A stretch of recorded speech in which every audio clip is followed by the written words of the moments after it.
তা আমাদের নবীজি জিজ্ঞাসা করবে আল্লাহ হিসাব কিতাব কিভাবে নিবেন?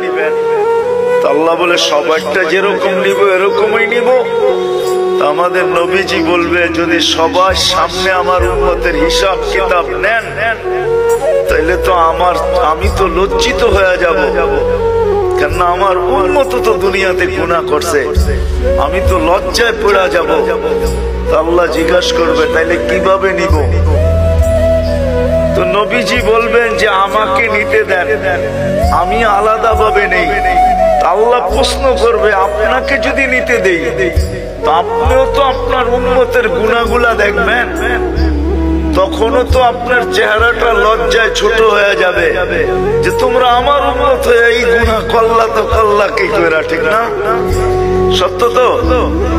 আল্লাহ জবাব দিবে বন্ধু ওয়াদা আপনার চেহারা আমি লজ্জিত করব না, বিদায় আপনার উম্মতের হিসাব কিতাব নিব আমি বটে, কারো সামনে না, আপনার সামনেও না, আমি পর্দার ভিতরে নিয়ে নিব, আপনাকেও জানতে দিব না, কাউকে জানতে দিব না।